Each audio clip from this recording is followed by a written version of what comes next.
কেউ সন্তান পেয়েও কিন্তু পথে ঘাটে রেখে যাও, আবার কেউ সন্তান না পাওয়ার আশাও কিন্তু ছটফট করে। এটা আল্লাহর কি লীলাভূমি না?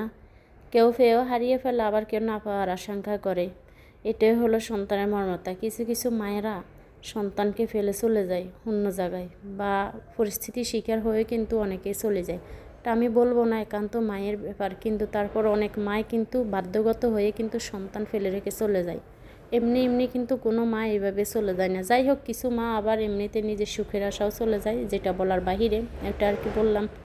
আমি এখানে হাসপাতাল আসলাম, আর দেখতেছেন এই মহিলাটা যাইতেছে ওনার বাচ্চা, কিন্তু এই যে এখানে ময়লার ভিতরে কিন্তু ওনার জুতাটা ফেলে দিল আর কি। বাচ্চার মা কি করলো, আরও অনেক দূর দিয়ে গিয়ে কিন্তু এই হাসপাতালের এই বাগানে কিন্তু এসে মেয়েটার জুতা দেওয়া খুঁজে দিতেছে আর কি। কে বলে মা, কারণ আর কেউ হলে কিন্তু দেখা গেছে অনেকে এগুলো ট্রাই করতো না, চেষ্টা করতে না। বলে কি হয়েছে, কিন্তু সন্তানের খুশির জন্য কিন্তু এই মা দেখেন কত কষ্ট করে এই বৃষ্টির সময় এটার ভিতরে ঢুকছে। আর এখানে কিন্তু অনেক সাপ পোকামাকড় অনেক কিছুই কিন্তু থাকে। যেহেতু সরকারি হাসপাতাল এরিয়া, সরকারি হাসপাতাল বলতে কিন্তু নোংরা বস্তির কারখানায় যে দেখেন, কারণ এখানে সব কিছুর ময়লা আবর্জনা ফেলা হয়, এগুলো পরিষ্কার করার মতো লোক নয়। দেখা গেছে করতে গেলেও কিন্তু সবাই সবারটা নিয়ে ব্যস্ত থাকে, কারণ কৈফিয়ত দেওয়া লাগে না। যদি আজকে প্রাইভেট হাসপাতাল হতো তাহলে অবশ্যই একজন একজনের কাছে কৈফিয়ত দিতে হতো, কারণ তাদের টাকা নির্ভর করে রোগীদের সেবা যত্নের উপরে। আর ওনাদের টাকা নির্ভর করে কিন্তু সরকারের কাছ থেকে। ওনারা পরিষ্কার করলেও কি না করলেও কি, তাতে কিছুই যায় আসে না। আর আমি বিশেষ করে সরকারি হাসপাতালের ট্রিটমেন্ট কখনোই নিই না, শুধুমাত্র টিকা দেওয়ার ক্ষেত্রে কিন্তু আসি। আর দেখা গেছে সরকারি হাসপাতালের কিছুটা ডাক্তার এই যে ভালো পর্যনারা প্রাইভেটে বসে, ওনাদেরকে দেখানো হয়।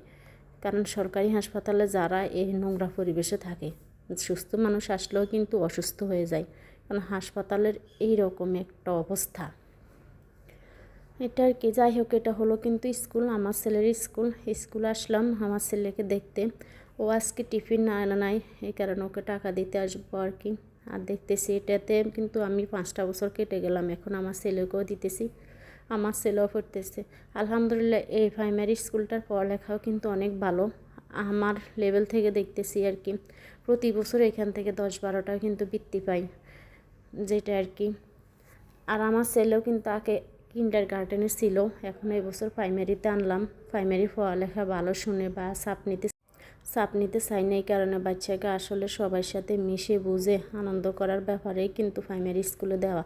কারণ প্রাইমারি স্কুলে থাকলে কিন্তু বাচ্চারা বিভিন্ন দিক বিবেচনা করে শিখতে পারে অনেক কিছু। কিন্ডারগার্টেনে শিখে কিন্তু ওইখানে দেখা গেছে কিছুটা হইলো প্রাইভেট আকারের, আর দেখা গেছে বাচ্চারা কম, সবাই বেশি বাচ্চাদের সাথে থাকে মিশলে কিন্তু অনেক কিছুই শিখা যায়, এটা আর কি। আর দেখা গেছে বাচ্চা চাপ নিতে পারে না।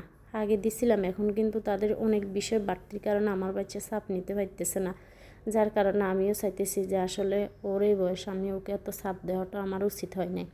যা শিখতেছে হেসে খেলে শিক্ষক আর কি, ওর বয়সে বা কতটুকু আর কতটুকু বা চাপ নিতে পারবে, এই কারণে আর কি। আগে যেহেতু কিন্ডারগার্টেন, আমি কিন্তু ওকে প্রথম 2 বছর এমনিতে আসা যাওয়া করতে ওইটাই দিলাম প্লে নার্সারি, আমি চাপ দিই নাই কোনো পড়ালেখার ক্ষেত্রে। যাই হোক, এটাই হলো।